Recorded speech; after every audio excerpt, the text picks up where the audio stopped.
यदा यदा हि धर्मस्य ग्लानिर्भवति भारत अभ्युत्थानम् अधर्मस्य तदात्मानं सृजाम्यहम्। कई बार जीवन में ऐसा होता है कि हमें अपनी समस्याओं का समाधान नहीं मिलता या फिर विपत्ति के समय हम बहुत ज्यादा परेशान हो जाते हैं।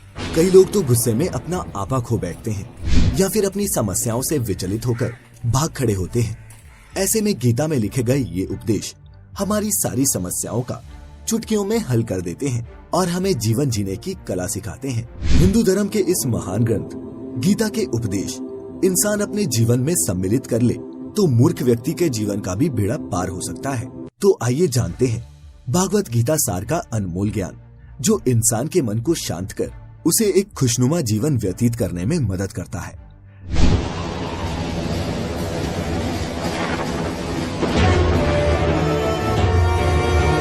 नमस्कार दर्शकों और धन्यवाद टेल्स पर आप सभी का स्वागत है। पौराणिक काल के सबसे बड़े धर्म युद्ध की रणभूमि कुरुक्षेत्र में युद्ध शुरू होने से पहले श्री कृष्ण ने अर्जुन को युद्ध से विमुख होने पर एक अमूल्य उपदेश दिया था जिसे गीता ज्ञान के नाम से जाना जाता है। भले ही ये उपदेश आज से लगभग 5000 साल पहले दिया गया हो, परंतु गीता के ये उपदेश आज भी मानव जीवन में उतने ही प्रासंगिक हैं जितना कि अर्जुन के लिए धर्म क्षेत्र कुरुक्षेत्र में थे। यदि आज मानव इस ज्ञान या उपदेश को अपने जीवन में समाहित कर ले तो ना तो उसे किसी भी तरह के दुखों का सामना करना पड़ेगा और ना ही उसके जीवन में कभी भी निराशा आएगी। मित्रों, अब प्रस्तुत करने जा रहा हूँ गीता सार के प्रमुख बिंदु जो जवाब है आपके जीवन की हर एक समस्या के। सबसे पहला तो ये कि आत्मा अमर है लेकिन ये मानव शरीर नश्वर है। श्री कृष्ण के अनुसार मनुष्य का शरीर महज एक कपड़े का टुकड़ा है, अर्थात जिस तरह हम पुराने हो जाने पर कपड़े बदल लेते हैं ठीक उसी तरह आत्मा हर जन्म में शरीर बदलती है, अर्थात मानव शरीर आत्मा का अस्थायी वस्त्र है जिसे हर जन्म में बदला जाता है। इसका आशय ये है कि हमें शरीर से नहीं उसकी आत्मा से व्यक्ति की पहचान करनी चाहिए। जो लोग इंसानी शरीर से आकर्षित रहते हैं या फिर मनुष्य जीवन को ही सत्य मानते हैं, ऐसे लोगों के लिए गीता का ये उपदेश एक बड़ी सीख देने वाला है। ये हमें सिखाता है कि हमारा उद्देश्य अस्थायी शरीर की तृप्ति नहीं अपितु स्थायी आत्मा की मोक्ष प्राप्ति है। दूसरा, मृत्यु ही है एकमात्र सत्य। कुरुक्षेत्र के मैदान में कृष्ण अर्जुन से कहते हैं, जन्म और मरण जीवन का एक चक्र है जिसे जान लेना बेहद आवश्यक है, क्योंकि मनुष्य के जीवन का मात्र एक ही सत्य है और वो है मृत्यु। अर्थात जिसने भी इस दुनिया में जन्म लिया है उसे एक न एक दिन इस संसार को छोड़कर जाना ही है और यही इस दुनिया का अटल सत्य है। फिर भी इस बात को नकारा नहीं जा सकता कि हर इंसान अपनी मौत से भयभीत रहता है, अर्थात मनुष्य अपने जीवन के सबसे बड़े अटल सत्य से ही भयभीत रहता है और ये इंसान की वर्तमान की खुशियों को भी खराब कर देता है। इसीलिए किसी भी तरह का डर नहीं रखना चाहिए। मृत्यु तो वो परम सत्य है जिसे एक दिन आना ही है और इसीलिए मृत्यु से भय मूर्खतापूर्ण है। क्रोध से व्यक्ति का नाश हो जाता है। भगवान श्री कृष्ण ने गीता के एक उपदेश में कहा है कि क्रोध से भ्रम पैदा होता है और भ्रम से बुद्धि का विनाश होता है। वहीं जब बुद्धि काम नहीं करती तब तर्क नष्ट हो जाते हैं और व्यक्ति का नाश हो जाता है। इस तरह हर व्यक्ति को अपने गुस्से पर काबू रखना चाहिए, क्योंकि क्रोध भी भ्रम पैदा करता है। इंसान गुस्से में कई बार ऐसे काम कर जाता है जिससे उसे काफी हानि पहुंचती है। वहीं अगर क्रोध पर काबू नहीं किया जाए तो इंसान कई गलत कदम भी उठा लेता है। वहीं जब क्रोध की भावना इंसान के मन में पैदा होती है तो हमारा मस्तिष्क भी सही और गलत के बीच अंतर करना छोड़ देता है। इसीलिए इंसान को हमेशा क्रोध के हालातों से बचकर हमेशा शांत रहना चाहिए या फिर क्रोध में कोई भी फैसला नहीं लेना चाहिए, क्योंकि गुस्से में लिया गया फैसला इंसान को गहरी क्षति भी पहुंचा सकता है। मनुष्य अपने कर्मों को नहीं छोड़ सकता। श्री कृष्ण ने गीता सार में बताया है कि कोई भी इंसान अपने कर्म को नहीं छोड़ सकता, अर्थात जो लोग कर्म में लगे रहते हैं उन्हें उस मार्ग से हटाना ठीक नहीं है, क्योंकि ज्ञानवादी बनने के लोभ में अगर उनका कर्म छूट जाता है तो वे दोनों तरफ से भटक जाएंगे। मनुष्य ना तो कर्मों को किए बिना निष्कर्मता यानी योग निष्ठा को प्राप्त होता है और न कर्मों के केवल त्याग मात्र से सिद्धि यानी कि सांख्य निष्ठा को प्राप्त होता है। प्रकृति व्यक्ति को कर्म करने के लिए बाध्य करती है। जो व्यक्ति कर्म से बचना चाहता है वह ऊपर से तो कर्म छोड़ देता है, लेकिन मन ही मन उसमें डूबा रहता है। अर्थात जिस तरह का भी व्यक्ति का स्वभाव होता है उसी के अनुरूप वह अपने कर्म करता है। मन को काबू में रखें। गीतासार में उन लोगों के लिए संदेश दिया गया है जो लोग अपने मन को काबू में नहीं रखते, क्योंकि ऐसे लोगों का मन इधर उधर भटकता रहता है और उनके लिए वह शत्रु के समान ही काम करता है। जब व्यक्ति का मन सही होता है तो उसका मस्तिष्क भी सही तरीके से काम करता है। इसीलिए अपने मन को हमेशा काबू में रखें। जो मूढ़ बुद्धि मनुष्य समस्त इंद्रियों को हठपूर्वक ऊपर से रोककर मन से उन इंद्रियों के विषय का चिंतन करता रहता है वह मिथ्याचारी अर्थात दंभी कहलाता है। देखने का नजरिया। गीता सार में मनुष्य को देखने के नजरिए पर भी संदेश दिया गया है। इसमें लिखा है, जो ज्ञानी व्यक्ति ज्ञान और कर्म को एक रूप में देखता है उसी का नजरिया सही है, और जो अज्ञानी पुरुष होता है उसे ज्ञान नहीं होने की वजह से वह हर किसी चीज को गलत नजरिए से देखता है। खुद की पहचान करें। गीता सार में यह भी उपदेश दिया गया है कि मनुष्य को पहले खुद का आकलन करना चाहिए और खुद की क्षमता को जानना चाहिए, क्योंकि मनुष्य को अपने आत्मज्ञान की तलवार से काटकर अपने हृदय से अज्ञान के संदेह को अलग कर देना चाहिए। जब तक मनुष्य खुद के ही बारे में नहीं जानेगा तब तक उसका उद्धार नहीं हो सकता। कर्म करें और फल की इच्छा ना करें। जो लोग कर्म नहीं करते और पहले से ही परिणाम के बारे में सोचते हैं, ऐसे लोगों के लिए गीता सार का ये उपदेश बड़ी सीख देने वाला है। इसमें श्री कृष्ण ने कहा है कि इंसान को अपने अच्छे कर्म करते रहना चाहिए और ये नहीं सोचना चाहिए कि इसका परिणाम क्या होगा, क्योंकि कर्म का फल हर इंसान को मिलता है। इसीलिए इंसान को इस तरह की चिंता को अपने मन में जगह नहीं देनी चाहिए। अर्थात किसी काम को करते हुए इंसान को उसके परिणाम के बारे में बिल्कुल भी नहीं सोचना चाहिए और हर काम को चिंता मुक्त होकर ही करना चाहिए। इंद्रियों पर संयम ही कर्म और ज्ञान का निचोड़ है। सुख और दुख में मनुष्य के मन की स्थिति एक जैसी नहीं रहती। सुख में मनुष्य ज्यादा उत्साहित हो जाता है और दुख में वह बेकाबू हो जाता है। इसीलिए सुख और दुख दोनों में ही मनुष्य के मन की समान स्थिति हो, इसे योग ही कहा जाता है। वहीं जब मनुष्य सभी सांसारिक इच्छाओं का त्याग करके बिना फल की इच्छा के कोई काम करता है तो उस समय वह मनुष्य योग की स्थिति में कहलाता है। और जो मनुष्य मन को वश में कर लेता है उसका मन ही उसका सबसे अच्छा मित्र बन जाता है।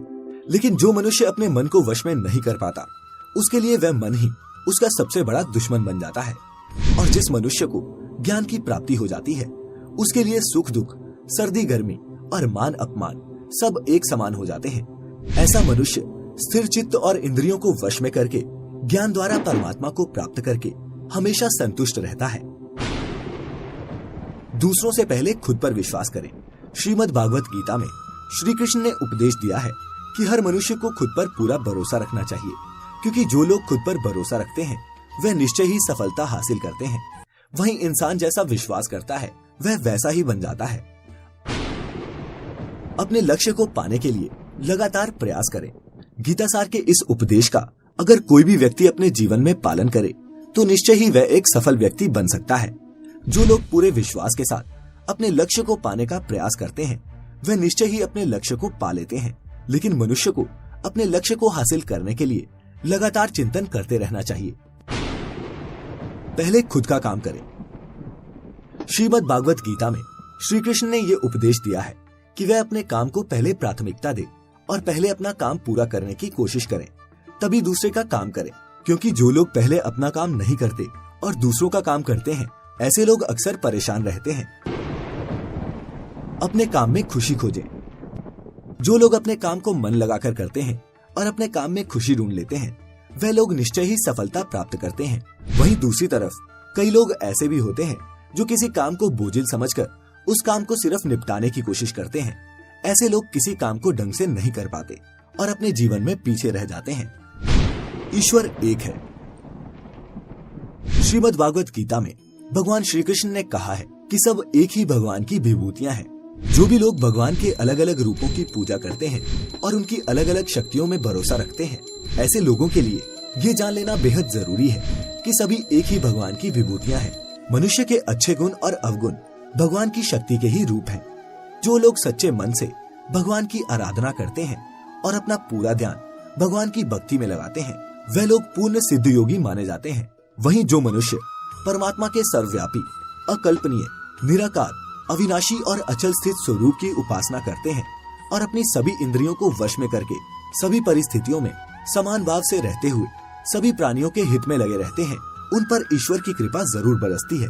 आपको बता दें कि गीता सार में महाभारत के युद्ध में भगवान श्री कृष्ण ने अर्जुन से कहा कि हे अर्जुन, अपने मन को मुझ में ही स्थिर कर और अपनी बुद्धि को मुझ में ही लगा। इस तरह तू निश्चित रूप से मुझ में ही हमेशा निवास करेगा। वहीं अगर तू ऐसा नहीं कर सकता तो भक्ति योग के अभ्यास द्वारा मुझे प्राप्त करने की इच्छा पैदा कर। इस तरह तू मेरे लिए कर्मों को करता हुआ मेरी प्राप्ति रूपी परम सिद्धि को प्राप्त करेगा। अति सर्वत्र वज्रयते। गीता सार में श्री कृष्ण ने ये बात कही है कि इंसान के लिए किसी भी तरह की अधिकता घातक साबित हो सकती है। जिस तरह संबंधों में कड़वाहट हो या फिर मधुरता, खुशी हो या फिर गम, हमें कभी भी अति नहीं करनी चाहिए। जीवन में संतुलन बनाए रखना बेहद जरूरी है। जब तक मनुष्य के जीवन में संतुलन नहीं रहेगा, वह सुख से अपना जीवन व्यतीत नहीं कर सकेगा। अर्थात मनुष्य को जरूरत से ज्यादा कोई भी चीज करने से बचना चाहिए और अपनी जिंदगी में संतुलन बनाकर रखना चाहिए। स्वार्थी न बने। गीता सार में कृष्ण ने उन लोगों के लिए इस उपदेश के माध्यम से एक बड़ी सीख दी है जो लोग दूसरों की भलाई पर ध्यान नहीं देते और सिर्फ अपना मतलब साधने में लगे रहते हैं। उन लोगों का कभी भी भला नहीं होता। आपको बता दें कि इंसान का स्वार्थ उसे अन्य लोगों से दूर ले जाकर नकारात्मक हालातों की तरफ धकेलता है, जिसके चलते व्यक्ति अकेला रह जाता है। वहीं अगर आप चाहते हैं कि आप भी अपना जीवन खुशी पूर्वक व्यतीत करें, तो इसके लिए जरूरी है कि आप किसी स्वार्थी को अपने पास ना आने दें, क्योंकि स्वार्थी मनुष्य दोस्ती भी सिर्फ अपना स्वार्थ निकालने के लिए करते हैं। ईश्वर हमेशा मनुष्य का साथ देता है। आपने अक्सर ये सुना होगा कि जिसका कोई नहीं होता उसका भगवान होता है। गीता सार में भी ये कहा गया है कि ईश्वर हमेशा मनुष्यों का साथ देता है। वहीं जब व्यक्ति इस प्रभावशाली सत्य को मान लेता है तो उसका जीवन पूरी तरह से बदल जाता है। सृष्टि निर्माता ईश्वर ही है जो संपूर्ण जगत को चला रहे हैं। वहीं इंसान तो बस ईश्वर की हाथ की एक कठपुतली है। भक्तजनों, इंसान को कभी भी अपने भविष्य या फिर अतीत की चिंता नहीं करनी चाहिए, क्योंकि हर विकट परिस्थिति में ईश्वर इंसान का साथ देता है और उसे मुश्किलों से समस्त परेशानियां इसीलिए हम सभी को ईश्वर पर भरोसा रखना चाहिए। श्री हनुमान संदेह की आदत इंसान के दुख का कारण होती है। जिन लोगों में शक या संदेह की आदत होती है या फिर जो लोग जरूरत से ज्यादा शक करते हैं, ऐसे लोगों के लिए श्री कृष्ण ने गीता में कहा है कि पूर्ण सत्य की खोज या फिर संदेह की आदत इंसान के दुख का कारण बनती है। भगवान श्री कृष्ण के द्वारा श्रीमद् भागवत गीता में जो भी उपदेश दिए गए हैं, अगर इन उपदेशों को लोग अपने जीवन में उतारें तो वे निश्चित ही अपने जीवन में सफल होंगे। गीता सार के ये उपदेश वाकई एक सफल जीवन का निर्माण करने में एक अहम भूमिका निभा सकते हैं। मंगल भवन अमंगल हारी द्रवौ सुदशरथ अजिर बिहारी। तो इस वीडियो को ज्यादा से ज्यादा दोस्तों के साथ शेयर करें ताकि उन तक भी ये अनमोल ज्ञान पहुंच पाए। साथ ही ऐसे वचन सुहाए सुनि हनुमंत हृदय अति भाई। सब लगी मोहि परिखेउ तुम भाई सही दुख कंद मूल फल खाई। जब लगी आवो सीत ही देखी होई ही काज मोहि हर्ष विषेकी।